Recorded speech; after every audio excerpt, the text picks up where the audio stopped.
Hello everyone, welcome back to our channel Lit Chats. അപ്പോൾ നമുക്ക് ഈ വീഡിയോയിൽ ഡിസ്കസ് ചെയ്യാനായിട്ടുള്ളത് ജാക്ക് ലണ്ടൻ എഴുതിയിട്ടുള്ള ഷോർട്ട് സ്റ്റോറി ആയിട്ടുള്ള ദ മെക്സിക്കൻ ആണ്.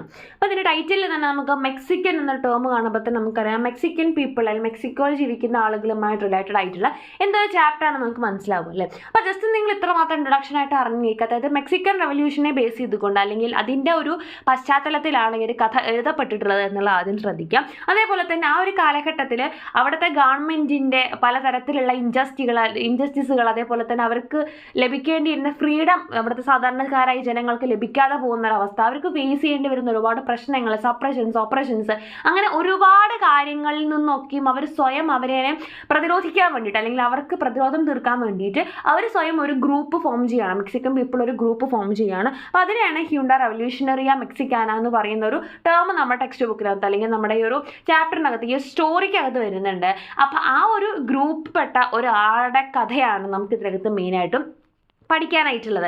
അപ്പോൾ എന്തുകൊണ്ടാണ് അയാൾ ആ ഗ്രൂപ്പിൽ വരുന്നത്, അതിൽ വന്നതിന് ശേഷം അവർക്ക് എന്തൊക്കെ പ്രശ്നങ്ങൾ ഫേസ് ചെയ്യേണ്ടി വരുന്നു, എന്തൊക്കെ കാര്യങ്ങൾ അദ്ദേഹത്തിന് ചെയ്യേണ്ടി വരുന്നു, അങ്ങനെ പ്യുവർലി ആ ഒരു പേഴ്സണിൻ്റെ ലൈഫിൽ കൂടെ അല്ലെങ്കിൽ അവരുടെ ആ ഒരു ടൈം പീരീഡിലത്തെ സിറ്റുവേഷൻസിനെ കുറിച്ചാണ് ഈ ഒരു കഥയിൽ പറയുന്നത് എന്നുള്ളത് മനസ്സിലാക്കുക. ബാക്കി നമുക്കതിൻ്റെ സമ്മറി പറയുന്ന സമയത്ത് മനസ്സിലാക്കാനായിട്ട് സാധിക്കും. അപ്പോൾ നമുക്ക് നമ്മുടെ സ്റ്റോറിയിലോട്ട് പോവാം. The story centres around Juan Fernandez, the son of a Mexican printer who had published articles favourable to striking workers in the hydraulic power plants of Rio Blanco, Veracruz. അപ്പോൾ ഇവിടെ നമ്മുടെ മെയിൻ ക്യാരക്ടറായിട്ട് വരുന്നത് ജുവാൻ ഫെർണാണ്ടസ് ആണ്.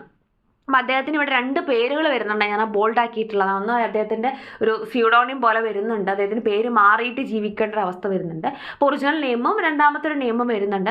അപ്പോൾ actually അദ്ദേഹം Juan Fernandez ആണ്. അപ്പോൾ അദ്ദേഹം ഒരു മെക്സിക്കൻ ആണ്, ഒരു മെക്സിക്കൻ പ്രിൻ്ററുടെ മകനാണ്. അപ്പോൾ അദ്ദേഹം മെക്സിക്കൻ പ്രിൻ്റർ എങ്ങനെയാണെന്ന് വെച്ച് കഴിഞ്ഞാൽ ആൾ ഓൾറെഡി നമ്മൾ പറഞ്ഞു അവിടെ റവല്യൂഷൻസും കാര്യങ്ങളൊക്കെ നടക്കുന്ന സമയമായിരുന്നു. അപ്പോൾ അവിടെ ഓൾറെഡി വർക്ക് ചെയ്തിരുന്ന ഹൈഡ്രോളിക് പവർ പ്ലാന്റിൽ വർക്ക് ചെയ്തിരുന്ന വർക്കേഴ്സ് അവരുടെ അവകാശങ്ങൾക്ക് വേണ്ടിയിട്ട് അവർ നേരിടുന്ന ചൂഷണങ്ങൾ എതിരായിട്ട് അവിടെ revolution നടത്തുന്നുണ്ടായിരുന്നു.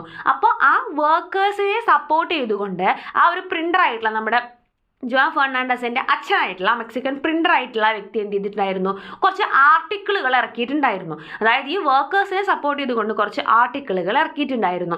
The workers were locked out and federal troops were sent to kill them. അപ്പോൾ സ്വാഭാവികമായിട്ടും തൊഴിലാളിമാർ തമ്മിലുള്ള പ്രശ്നം ഉണ്ടാകുന്ന സമയത്ത് മുതലാളിമാർ കൂടുതൽ എന്താ പറയുക സ്ട്രോങ് ആയിട്ടുള്ള ആളുകളാണെന്ന് തീർച്ചയായിട്ടും തൊഴിലാളികളെ അടിച്ചമർത്താനായിട്ട് ശ്രമിക്കും. അപ്പോൾ അത് തന്നെയാണ് ഇവിടെയും ചെയ്യുന്നത്. പ്രൊട്ടസ്റ്റ് നടത്തിയിട്ടുള്ള വർക്കേഴ്സിനെയും അതിനെ സപ്പോർട്ട് ചെയ്തവരേക്കും ഇവരെ ലോക്ക് ചെയ്തിട്ട് ഇവരെന്താ ചെയ്തിട്ടുണ്ടായിരുന്നത്, എല്ലാവരെയും കൊല്ലാൻ വേണ്ടിയിട്ട് തീരുമാനിക്കുകയാണ്. അങ്ങനെ മാക്സിമം ആളുകളെ അവർ കൊല്ലുകയും ചെയ്യുന്നുണ്ട്. കൂട്ടക്കൊല എന്നൊക്കെ നമ്മൾ പറയില്ലേ, ആ രീതിക്ക് കൊന്നൊടുക്കാനുള്ള പ്ലാൻ ആയിരുന്നു. Juan escaped the massacre by climbing over the bodies of the deceased including those of his mother and father. അപ്പോൾ ആ ഒരു കൂട്ടക്കൊലപാതകത്തിൽ നിന്നും അല്ലെങ്കിൽ അതിൽ നിന്നും അദ്ദേഹം രക്ഷപ്പെടുകയാണ്. അവിടെ ഓൾറെഡി മരിച്ചു കിടക്കുന്ന ആളുകളുടെ ഡെഡ് ബോഡികൾക്ക് മുകളിൽ കൂടെ ചാടിക്കടന്നിട്ടാണ് അവൻ അവിടെ നിന്ന് രക്ഷപ്പെടേണ്ടി വരുന്നത്. അതിൽ ഇൻക്ലൂഡിങ് ആരുടെ കൂടി ഉണ്ടായിരുന്നു, അവൻ്റെ സ്വന്തം അച്ഛൻ്റെയും അമ്മയുടെയും വരെ ബോഡികൾ ഉണ്ടായിരുന്നു. അപ്പോൾ ആ ഒരു മൃതശരീരങ്ങൾക്കൊക്കെ മേലക്കൂടെ അവൻ എന്ത് ചെയ്യേണ്ടി വരികയാണ്, രക്ഷപ്പെടേണ്ടതായിട്ട് വരികയാണ്. He makes his way to el Paso, Texas, where he comes into contact with the Junta Revolucionaria Mexicana and he adopted the new name Philip Rivera. അപ്പോൾ അങ്ങനെ അവൻ എന്ത് ചെയ്യുന്നുണ്ട്, അവിടെ നിന്ന് രക്ഷപ്പെട്ടുകൊണ്ട് എൽ പാസോ ടെക്സാസിലേക്ക് മൂവ് ചെയ്യാണ്. അങ്ങനെ ടെക്സാസിലേക്ക് പോകുന്ന സമയത്താണ് അത് മനസ്സിലാകുന്നത് ഇവിടെ ആക്ച്വലി ഹ്യൂണ്ട റവല്യൂഷണറിയ മെക്സിക്കാന എന്ന് പറയുന്ന ഒരു ടീം, ഒരു ഗ്രൂപ്പ് അവിടെ വർക്ക് ചെയ്യുന്നുണ്ട് മീൻസ് ഇവരവിടെ ചെയ്യുന്നത് എന്താണ്, ഇത്തരത്തിൽ സപ്പറേഷൻ നേരിടേണ്ടി വരുന്ന അല്ലെങ്കിൽ പ്രശ്നങ്ങൾ നേരിടേണ്ടി വരുന്ന മെക്സിക്കൻ പീപ്പിളിന് വേണ്ടിയിട്ട് എന്താ പറയുക പ്രൊട്ടസ്റ്റ് ചെയ്യാൻ വേണ്ടിയിട്ടും അവരെ പ്രതിരോധിക്കാൻ വേണ്ടിയിട്ട് അല്ലെങ്കിൽ അവരെ സ്വയം എന്ത് ചെയ്യുക മറ്റുള്ളവരിൽ നിന്നും രക്ഷപ്പെടുത്താനും അവർക്ക് വേണ്ടുന്ന നീതി നടപ്പിലാക്കാനൊക്കെ വേണ്ടി പ്രവർത്തിക്കുന്ന ഒരു ടീമാണ് നമ്മൾ ഈ പറയുന്ന ഹ്യൂണ്ട റവല്യൂഷണറിയ മെക്സിക്കാന എന്നുള്ളത്. അങ്ങനെ ഇവൻ എന്ത് ചെയ്യാണ്, അവരുമായിട്ട് അവർ കോണ്ടാക്റ്റിലെത്തുകയും അവരുടെ ആ ഒരു ടീമിൽ ജോയിൻ ചെയ്യുകയും ചെയ്യാണ്. അപ്പോൾ അവിടെ പോയിട്ട് അവൻ എടുക്കുന്ന പുതിയ നെയിമാണ് എന്ത്, ഫിലിപ്പ് റെവറ എന്നുള്ളത്. അപ്പോൾ ഈ 2 പേര് കണ്ടിട്ടില്ലെങ്കിൽ രണ്ടും നമ്മുടെ മെയിൻ ക്യാരക്ടർ തന്നെയാണ്, ജുവാൻ ഫെർണാണ്ടസും അതേപോലെ Philip റെവറയും. As the Junta scrambles to finance revolution, Rivera overhears the superiors discussing a shipment of guns needed by the front-line fighters. അപ്പോൾ അങ്ങനെ ഇദ്ദേഹം റിവറ ഓൾറെഡി അവിടെ നമ്മൾ പറഞ്ഞു അതിലൊരു ഗ്രൂപ്പിൽ ഒരു ടീമിലെ ഒരു മെമ്പറായി മാറിയിട്ടുണ്ട്. അപ്പോൾ ആളെന്ത് ചെയ്യാണ്, ഒരു ദിവസം അവരുടെ ടീമിലുള്ള ആളുകൾ, അവരുടെ സുപ്പീരിയേഴ്സ് സംസാരിക്കുന്ന അവൻ കേൾക്കേണ്ടി ഇടവരികയാണ്. അപ്പോൾ അവിടെ സംസാരിക്കണം എന്താണെന്ന് വെച്ച് കഴിഞ്ഞാൽ അവർക്ക് ഓൾറെഡി ഫിനാൻഷ്യലി കുറച്ച് നല്ല പ്രശ്നമുണ്ട്. ആക്ച്വലി ഇവർക്ക് ആ ഒരു റെവല്യൂഷൻ നടത്തണമെങ്കിൽ അത്യാവശ്യമായിട്ട് ഒരു ഫ്രണ്ട് ലൈനിലേക്ക് അത്യാവശ്യമായിട്ട് വേണ്ടുന്ന വെപ്പൺസും കാര്യങ്ങളും ഗൺസും ഒന്നുമില്ല, അവർക്കിപ്പോൾ കിട്ടിയിട്ടില്ല. അതിന് വേണ്ടുന്ന പണം ഇപ്പോൾ അവർക്ക് അത്യാവശ്യമായിട്ട് ആവശ്യമുണ്ട്, പക്ഷെ അത് അവരുടെ കയ്യിലില്ല. He suddenly tells them to order the guns and promises to get the $5,000 needed to pay for them within 3 weeks. അപ്പോൾ അവരുടെ ആ ഒരു ഐഡിയ വെച്ചിട്ട് അവർക്ക് ഏകദേശം ഒരു $5,000 ഇപ്പോൾ എന്താവശ്യമുണ്ടായിരുന്നു, ഗൺസും കാര്യങ്ങളൊക്കെ വാങ്ങിക്കാനായിട്ട് ആവശ്യമുണ്ട്, വെപ്പൺസ് വാങ്ങിക്കാൻ വേണ്ടിയിട്ട്. അപ്പോൾ ഇവൻ എന്ത് ചെയ്യാണ്, ഇവൻ അവർക്ക് പ്രോമിസ് കൊടുക്കുകയാണ്, നിങ്ങൾ അതിന് ഓർഡർ കൊടുത്തോളൂ, 3 ആഴ്ചയുടെ ഉള്ളിൽ ഞാൻ അത്രയും പൈസ ഞാൻ കൊണ്ടുവന്ന് തന്നിരിക്കും, എന്നിട്ട് നമുക്ക് പ്രൊട്ടസ്റ്റ് ചെയ്യാൻ വേണ്ടിയിട്ട് പോവാമെന്നുള്ള രീതിക്ക് ഇവൻ എന്ത് ചെയ്യാണ്, അവർക്ക് വാക്ക് കൊടുക്കുകയാണ്. The story begins with the introduction of Felipe Riviera, A young Mexican man who is a skilled boxer and A rebel fighting against A corrupt government of Mexico. അപ്പോൾ ഇത്തരത്തിൽ അഴിമതിയിൽ മുങ്ങിക്കുളിച്ച് നിൽക്കുന്ന ഒരു മെക്സിക്കൻ ഗവൺമെൻറ്റിനെതിരെ പ്രതികരിക്കാൻ വേണ്ടി തയ്യാറായി നിൽക്കുന്ന അല്ലെങ്കിൽ പ്രതികരിക്കുന്ന ഒരു ഗ്രൂപ്പ് ഓഫ് പീപ്പിളിനെയും അതിൽ നമ്മുടെ കേന്ദ്ര കഥാപാത്രമായിട്ടുള്ള ഫിലിപ്പ് റിവേറയെയൊക്കെയാണ് നമ്മളിവിടെ കാണുന്നത്. ഈ ഒരു കഥ സ്റ്റാർട്ട് ചെയ്യുന്ന സമയത്ത് നമുക്ക് കാണാനായിട്ട് സാധിക്കുന്നത് ആളെന്തുകൂടിയാണ്, young Mexican man who is a skilled boxer, ആളൊരു നല്ലൊരു ബോക്സർ കൂടിയാണ് എന്നുള്ള കാര്യം. അദ്ദേഹത്തിൻ്റെ പ്രൊഫഷൻ എന്ന് നമുക്ക് നോക്കുകയാണെങ്കിൽ മെയിൻലി ആ ഒരു ബോക്സർ എന്നുള്ള രീതിയിലേക്ക് നമുക്ക് അവിടെ കൺസിഡർ ചെയ്യാൻ സാധിക്കും. Philip is known as the Mexican and has gained a reputation as a formidable fighter. അപ്പോൾ നമ്മൾ ടൈറ്റിലിൽ പറയുന്ന ദ മെക്സിക്കൻ എന്ന് പറയുന്ന കഥാപാത്രം ആരാണ്, നമ്മുടെ ഫിലിപ്പാണ് എന്നുള്ളത് ഓർത്ത് വയ്ക്കുക. അതേപോലെ തന്നെ ആൾ ഭയങ്കര സ്ട്രോങ് ആയിട്ടുള്ള ഒരു ഫൈറ്റർ ആയിട്ട് കൂടെ അതിനകത്ത് മാറും നമുക്ക് കാണാനായിട്ട് സാധിക്കുന്നുണ്ട്. Philip arrives in the United States, specifically in the city of Los Angeles. അങ്ങനെ അയാൾ എവിടേക്ക് എത്തുകയാണ്, ലോസ് ഏഞ്ചലസിലേക്ക് എത്തുകയാണ്. With the intention of raising money for the revolution by fighting in the boxing ring. അപ്പോൾ അങ്ങനെ ആൾക്ക് ഓൾറെഡി എന്ത് എയിം വെച്ചിട്ടാണ് വന്നിരിക്കണേ, അവിടെ ഗണ്ണ് വാങ്ങിക്കാനുള്ള $5,000 കിട്ടാൻ വേണ്ടിയിട്ടാണ് ആൾ വന്നിരിക്കണേ. അപ്പോൾ അതിന് ആൾക്കറിയാവുന്ന പണി എന്താണ്, ബോക്സിംഗ് ആണ്. അപ്പോൾ അങ്ങനെ ബോക്സിങ്ങിൽ കൂടെ മാക്സിമം പൈസ ഉണ്ടാക്കിയിട്ട് അവർക്ക് കൊണ്ടു കൊടുക്കുക, ആ ഒരു ഹ്യൂണ്ടാസിലേക്ക് കൊണ്ടു കൊടുക്കുക എന്നുള്ള ഒരു ഐഡിയയിലാണ് ആൾ വന്നിട്ടുള്ളത്. He is determined to use his winnings to buy arms and supplies for the rebels. അപ്പോൾ അദ്ദേഹത്തിന് കിട്ടുന്ന പൈസ ഫുൾ അദ്ദേഹം വേറെ ഒന്നിനും യൂസ് ചെയ്യുന്നില്ല, ആ റിബൽസിന് വേണ്ടിയിട്ട് അവർക്ക് സപ്ലൈ ചെയ്യാൻ, വെപ്പൺസ് സപ്ലൈ ചെയ്യാൻ വേണ്ടിയിട്ടുള്ള ഒരു എയിം വെച്ചിട്ടാണ് അദ്ദേഹം വരുന്നത്. Philip's manager, a wise and experienced old man named Tom, helps him to navigate the complexities of the boxing world. അപ്പോൾ അദ്ദേഹത്തിൻ്റെ മാനേജറായിട്ടൊരു പേഴ്സൺ വരുന്നുണ്ട്, ടോം എന്നാണ്. അപ്പോൾ അത് അദ്ദേഹം ഭയങ്കര സപ്പോർട്ടീവായിട്ട് എന്ത് ചെയ്യുന്നുണ്ട്, ഈ ഒരു ബോക്സിംഗ് വേൾഡിനെ കുറിച്ചിട്ട് ഒരുപാട് കാര്യങ്ങൾ അവന് പറഞ്ഞു കൊടുക്കുന്നുണ്ട്. Tom recognizes Philip's talent and potential and works to promote him and secure his fights. അതേപോലെ ടോം എന്തൊക്കെ ചെയ്യുന്നുണ്ട്, അദ്ദേഹത്തിൻ്റെ ടാലൻറ്റ് തിരിച്ചറിയുന്നുണ്ട് ഫിലിപ്പിൻ്റെ. അതേപോലെ തന്നെ അവരുടെ ആ ഒരു കഴിവ് എത്രത്തോളം അയാൾക്ക് ആ ഒരു മേഖലയിൽ പിടിച്ചു നിൽക്കാൻ പറ്റും എന്നതിനെ കുറിച്ചൊക്കെയുള്ള ഒരുപാട് കാര്യങ്ങളും പോയിന്റ്സ് ഒക്കെ അദ്ദേഹം അവിടെ പറഞ്ഞു കൊടുക്കാനായിട്ട് ശ്രമിക്കുന്നുണ്ട്.